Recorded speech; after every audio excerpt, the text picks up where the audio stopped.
ఈరోజు అరుణాచలంలో పౌర్ణమి సందర్భంగా మరి ఇక్కడ ప్రసాద వితరణ చేయడం జరిగింది. అరుణాచలం అనేది యోగ భూమి. మరి ఎంతో మంది యోగులు నడయాడిన ప్లేస్ అరుణాచలం. మోక్ష ద్వారానికి అద్భుతమైన మెట్టు అరుణాచలం. సాధకులు ఎంతో మంది మరి ఇక్కడ 14 కిలోమీటర్లు స్పెషల్గా పౌర్ణమి రోజుల్లో వేలాది మంది వచ్చి ఇక్కడ గిరి ప్రదక్షిణ చేస్తూ ఉంటారు. వాళ్ళ యొక్క వైబ్రేషన్స్ లో మనం కూడా ఉండటం వల్ల మరి ఎంతో మంది యోగులు మార్పులు తిరుగుతూ ఉంటారు మానవ రూపంలో. వాళ్ళందరికీ అన్నదానం చేయటం అనేది మనందరి అదృష్టం. అందులో భాగంగా ఈరోజు గిరి ప్రదక్షిణలో కొంతమందికి ప్రసాద వితరణ చేయడం జరిగింది. అందరూ అరుణాచలం రండి.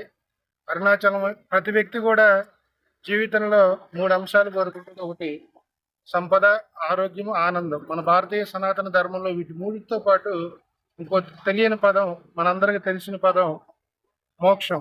ఆ మోక్ష మార్గమే అరుణాచలం. భగవాన్ రమణ మహర్షి నడయాడిన ప్లేసు. కాబట్టి మీరు అందరూ అరుణాచలం రావాలి.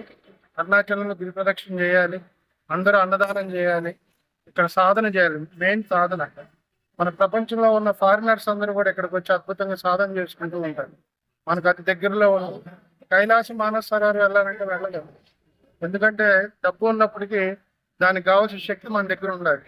మరి అతి దగ్గరలో ఉన్నటువంటి అరుణాచలం వేదంలో కూడా చెప్పబడింది. కాశీ వెళ్తే ఎంత ఫలితం ఉందో మరి మానస సరోవరం వెళ్తే అంత అదే ఫలితం అరుణాచలంలో అడుగుపెట్టినా కూడా ఉందని మరి ఎంతో మంది మహానుభావులు, చాగంటి కోటేశ్వరరావు గారు లాంటి వాళ్ళు ఎంతో మంది మరి అరుణాచలాన్ని గురించి అద్భుతంగా చెబుతున్నారు.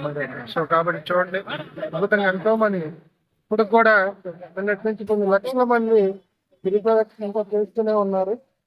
మీరందరూ కూడా అరుణాచలం రావాలి. అందరూ ఆనందంగా, ఆరోగ్యంగా, ఆధ్యాత్మికంగా, తృప్తిగా జీవించాలని మనస్ఫూర్తిగా కోరుకుంటూ అరుణాచల శివ, అరుణాచల శివ, అరుణాచల శివ. Thank you.